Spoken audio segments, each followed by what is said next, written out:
No, it's a very good idea. People have definitely tried to do that.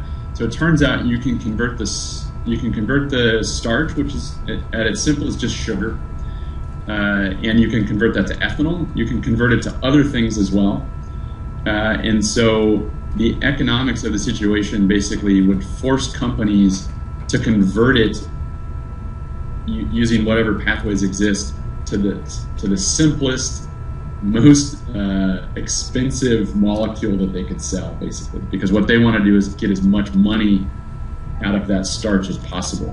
And so, actually, ironically, this is a process which has garnered a lot of interest. The starch doesn't always come from algae; it might come from a plant like corn.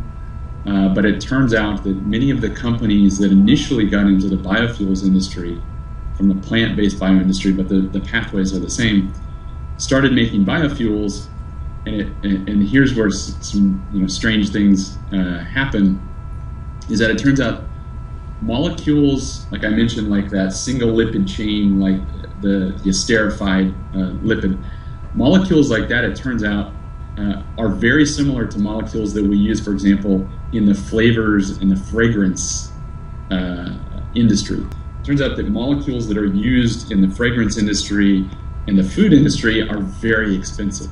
So they're worth a lot more money than that molecule that you used in gasoline. And in many cases, there's a strange coincidence is that they're the exact same molecules. So companies have what you would say pivoted from biofuels to green production of molecules that are used in other industries, simply because you can sell that molecule for $1 a pound to a biofuel company, less than that really, but they'll say $1 a pound, or you can sell it for $100 a pound to a fragrance company, to make cosmetics. So as a company, you can imagine quickly what happens, which is that ultimately these companies are ended up changing the fragrance industry more than the biofuels industry.